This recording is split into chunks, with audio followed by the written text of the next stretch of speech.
This program is brought to you in part by Waterway Houseboats. May Long Weekend is on its way. Visit us online.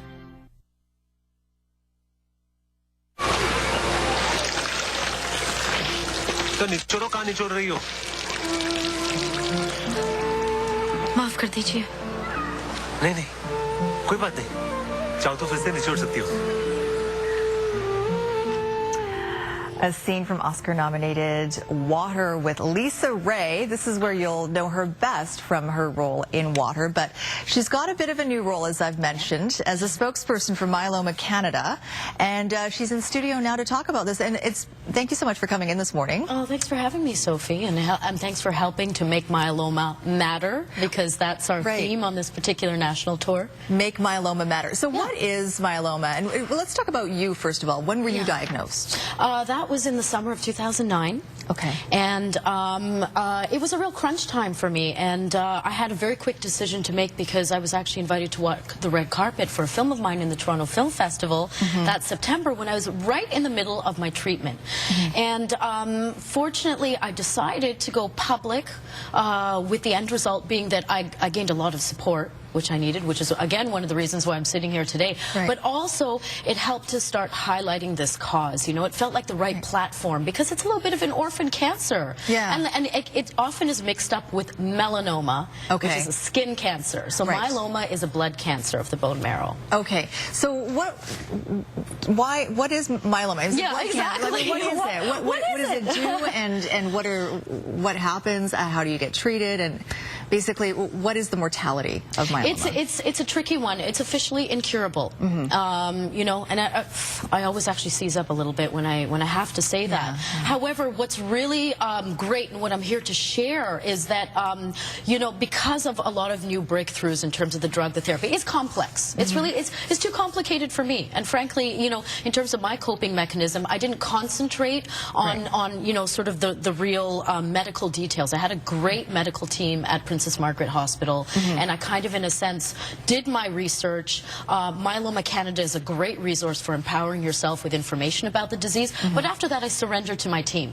However, like I said, because of a lot of great new drug breakthroughs, we're getting very close to converting this from something that is fatal into something that's chronic, and then that's one step away from a cure. So it's kind of mixed news that I'm here to sort of present. You know? It's close then. We're getting really close. We're getting really close. So it's in my interest to start spreading the word, because obviously the more awareness we have, the more funds flow into actually converting this into something that is curable. Well, you're spreading the word with a new public service announcement as a spokesperson for Myeloma Canada. Let's take a look at a little bit of that. Okay. I've played many roles, but I didn't choose my latest one, living with multiple myeloma, a rare and incurable cancer of the bone marrow. For most patients. When you found out that myeloma was incurable, and I'm just assuming, and you can correct me if I'm wrong, that you didn't know a lot about it beforehand. No. When you heard those words from your physician, what was your reaction? I think I had a slightly unusual reaction, because it just never occurred to me that I wouldn't get better. You know, and that was kind of, in a sense, my attitude dealing with the disease. But then, you know, as I mentioned, it's a very scary word to contend with. What does that mean? Does that mean I'm going to relapse? Does that mean that, you know, what is, you know, how many years do I have? And very frankly, it's a very alarming disease to Google. The first thing that my hematologist told me when he diagnosed me, he said, whatever you do, don't Google it. So of course that's what I did, right? Because that's what you do. And the prognosis, you know, even 10 years ago, even 5 years ago, was quite dire. I would have been given 1 to 2 years. And now I'm sitting here at the end of it, and thank you. And I feel that, again, I derived so much support. I had, again, great resources, you know, support from the general public, because I started a blog about my cancer journey. I got a lot of support from Myeloma Canada and from the myeloma community.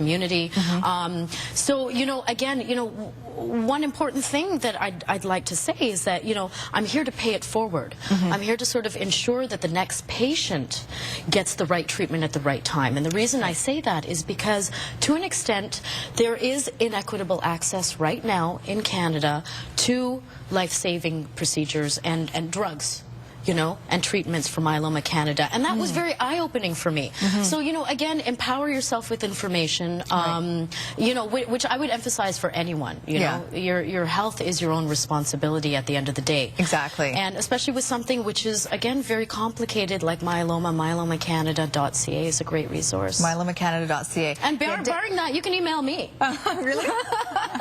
Fan mail too. Yeah, I'll take it all. Okay. Lisa, thank you so much for sharing your story with us. Definitely a website to check out, myelomacanada.ca. Absolutely. As I say it, I'm trying to make myeloma a bit sexier. You're doing a good job. Thank you. Thanks for coming in. We'll take a break here on the Morning News and have your top stories still ahead. Stay with us.